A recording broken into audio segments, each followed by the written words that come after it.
Hey, everybody, and welcome to the first ever interview episode of the 10-Minute Jazz Lesson podcast.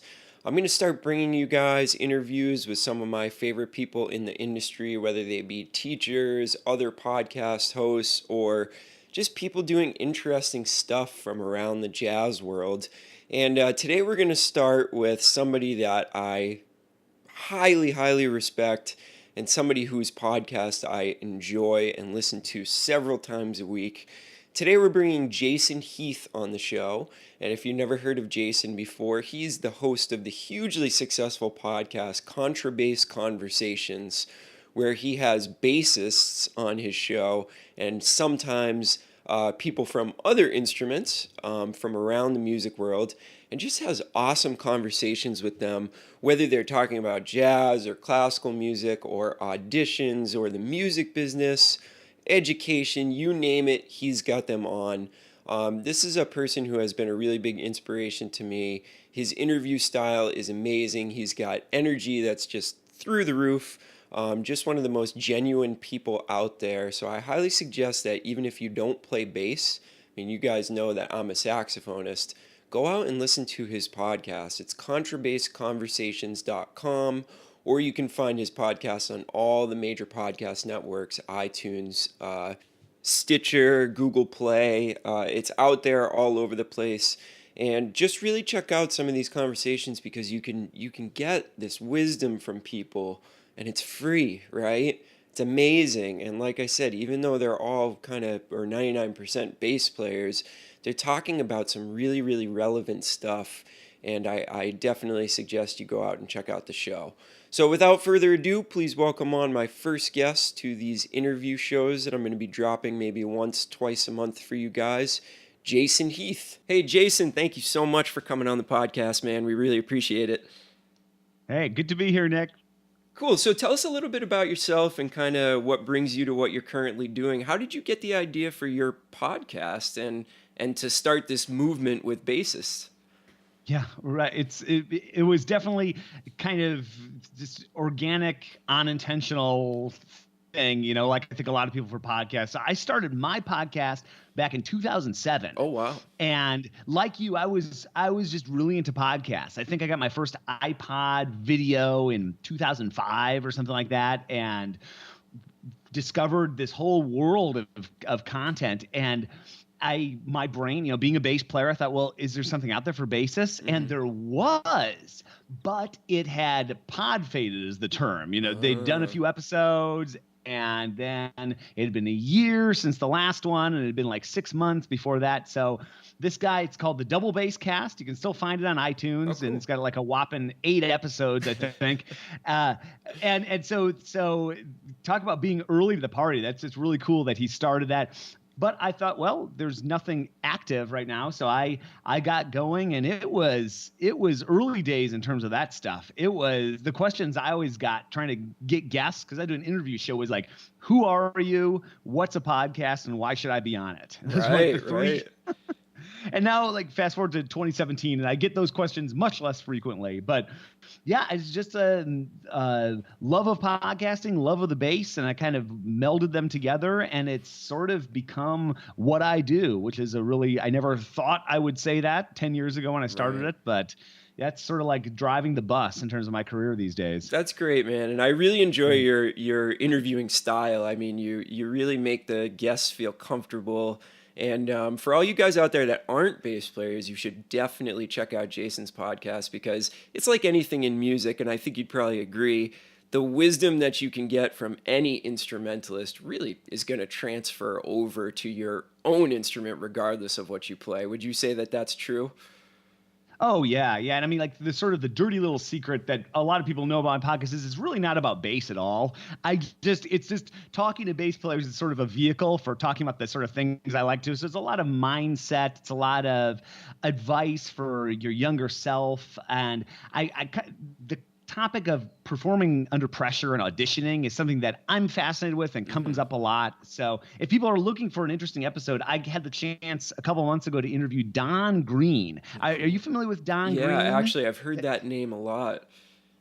Yeah. I mean, he's from the military world originally. He's a Mhm. Navy SEAL who then got into training Olympic athletes and then ended up training performing artists Oh and wow. a lot of musicians. And you look at the list of people that worked with him and that have ended up in some sort of major, especially in the classical world, like some sort of orchestra Hmm. position, is just unbelievable. And even in the last Olympics, I think 12 of the gold medalists worked with Don in Oh some wow. capacity. So folks are looking for an interesting deep dive into just like psychology and music. It's contrabassconversations.com/Don Green. I'll take you there. Awesome. Well, definitely So, everybody should go and check that out for sure. And there's a bunch of other great episodes. Some of the most legendary jazz musicians in the world have been on your show.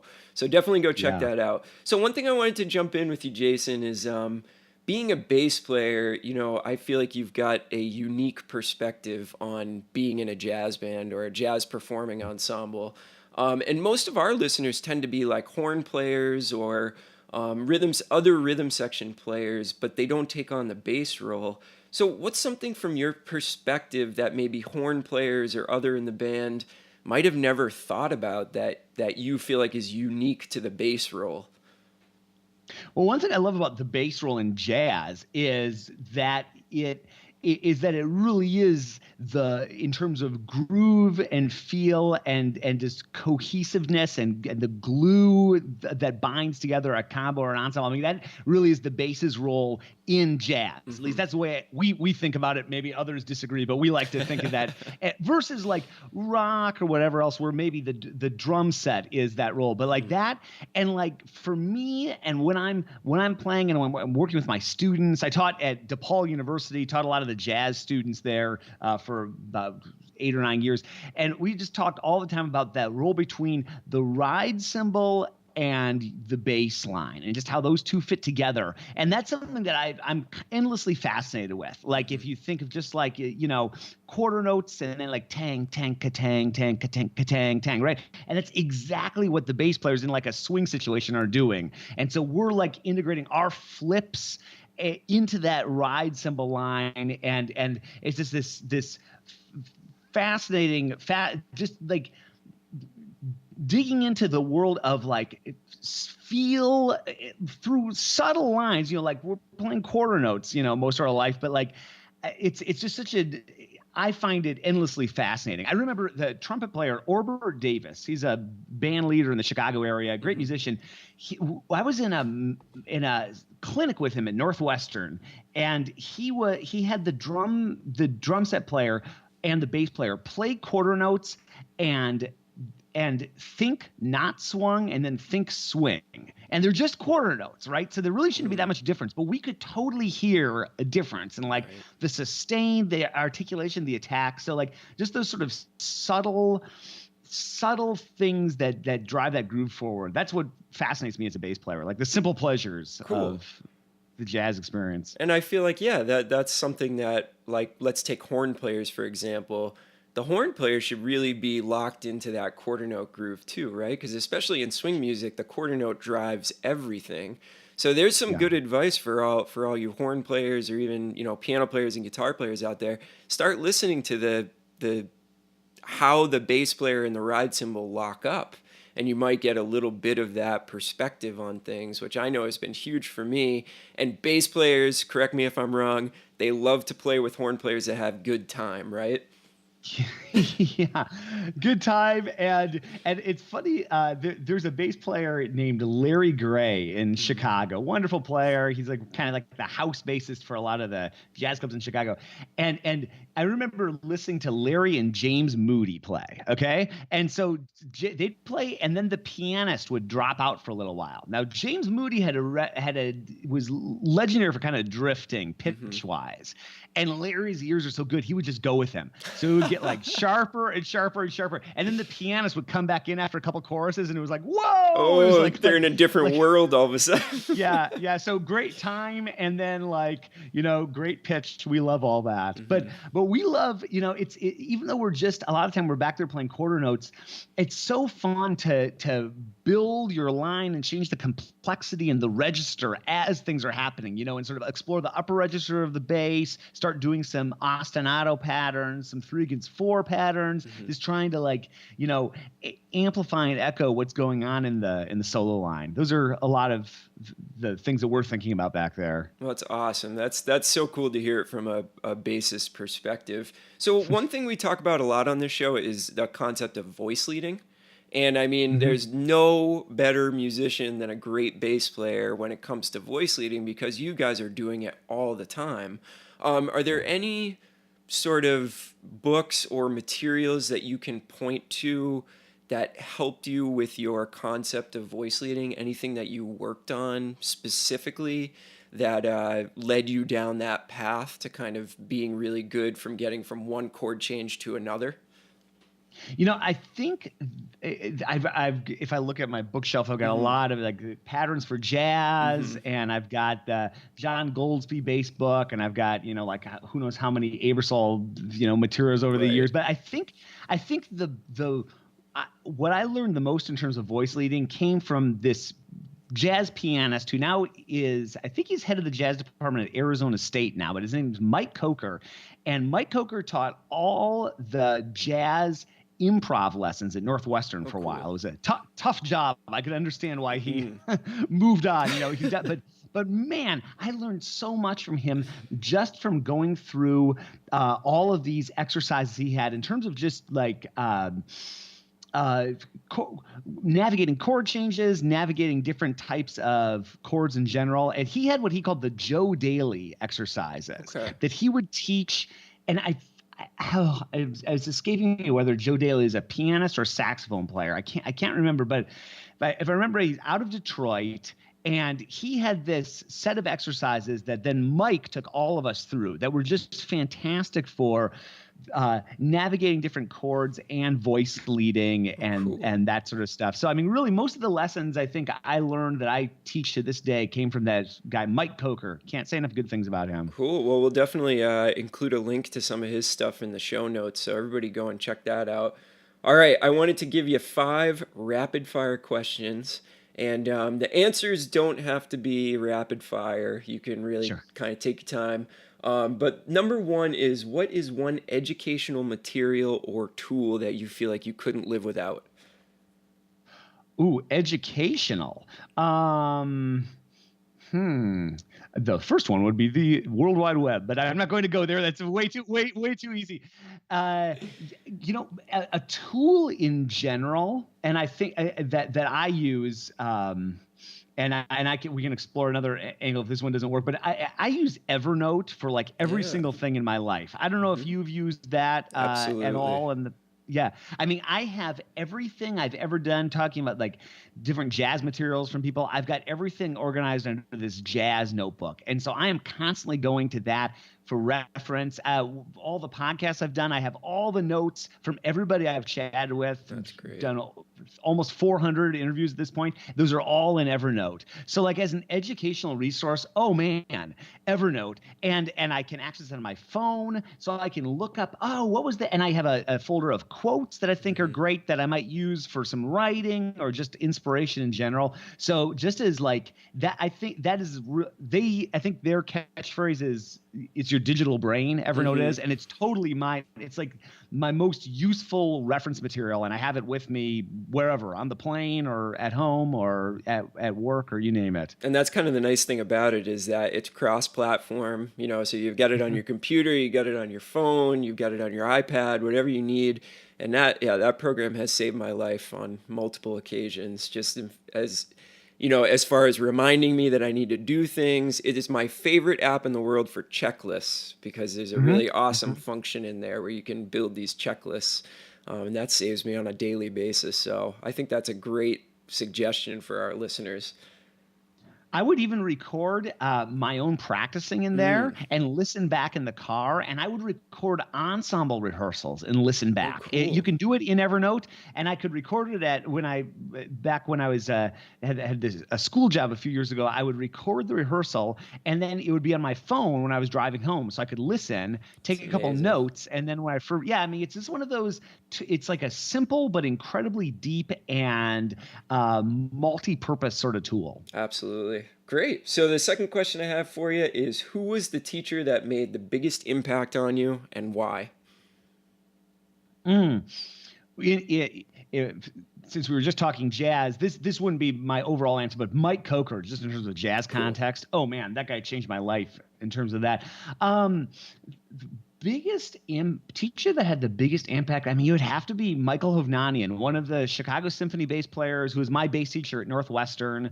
Totally shaped the way I think about the bass technique, and just a great guy and just a healthy outlook in this crazy world that is the Hmm. music world. And yeah, I owe so much to him. So Michael Hovnanian. Well, that's great. I've never heard of him, Yeah. so I'll have to go and do a little bit of research. That's awesome. It Yeah. sounds like he definitely made a big impact on you from the way you speak about him. Yeah, he's the man. Cool. So what's one thing that you make every single student work on without exception? I I have everybody work out of this book called Strokin, Okay. and everybody, whether or not they're like a straight up jazz player, or they're a classical player, or they're the bluegrass player, somewhere in between. If we're talking about the bow at all, this book, it's by Hal Robinson, who's principal bass of the Philadelphia Orchestra. It's a set of bowing exercises that actually go back to the 19th century, the Sevchik school of bowing, and it's just like it's the most comprehensive way to really understand how to use the bow. It's and as soon as people get into it, I found that their playing changes tremendously. I mean, I use it every day myself. I pull it out, and it's the sort of thing that I can do for 10 to 15 minutes Hmm. and build upon the previous day and just continue to make progress. So I use that. I've used it for decades. I use it with every single student. Stroking by Hal Robinson. It's a great book. That's great. So what's one personal quality or characteristic that you feel makes people successful in music? So, is there anything that you've noticed from out of all the conversations you've had, all the gigs you've played, all the people you've talked to? Is there any like common thread that you've noticed that kind of lends itself to being a musician? Yeah, I think perseverance. Hmm. There's maybe a better word for it than that, but life in general, but the music world, of course, as well. Throw like you get knocked down from time to Mm-hmm. time. Mm-hmm. Sometimes more than just time to time, and people that get up, dust themselves off, and try again, learn from maybe failed mistakes, and go in a different direction, and just persevere with their craft, and owning their craft and continue to make progress in their craft. Those are the people that really make it. I mean, I'm really interested. One of the things I like to cover on my show is audition winners, because to me, that, and whether or not it's cool that they want to audition, but to me it shows that they figure out how to develop like a long-term skill of Mm-hmm. just getting better. And everybody had moments along that path that knocked him down. And that's a question that I ask people, is like, what's a low point for you on this journey? And everyone's got one. But just having the long-term view, just being able to pick yourself up, maybe feel bad for a day or two if something Right. didn't go the way you wanted it to, learn from that experience and go on. So I think perseverance it's good in life in all sorts of aspects, but definitely in the music business. So yeah, perseverance and probably toughness as well, right? Because it Toughness. is a Yeah. tough business, and in order to make it and or even make a living as a musician, you really got to be able to take some stuff. You know what I mean? Yeah. Yeah. Right. Exactly. Exactly. You kind of have to develop a thick skin and Hmm. learn how to reframe things in a way that's helpful for you, and just not let yourself get down by the things you might perceive as negative events. Right.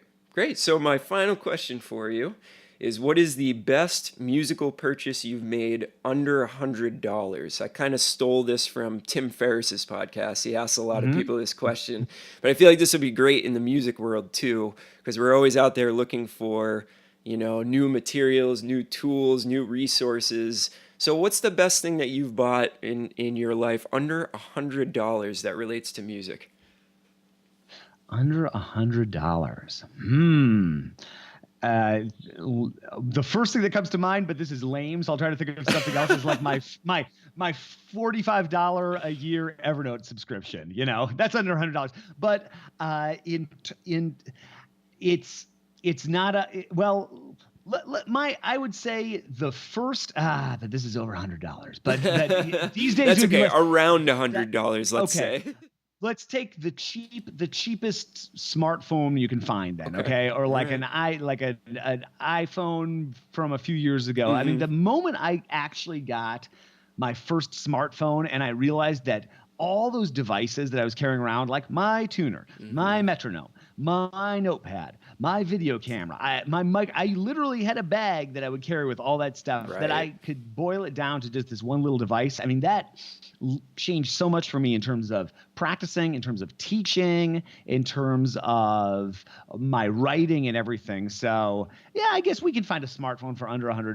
So Yeah, for me, absolutely. that really, I mean, there are positive and negative, aspects to carrying around an always connected device like Mm-hmm. that. But man, it changed the way I functioned as a musician and educator for sure. Yeah, I feel like the positives far outweigh the negatives on that one.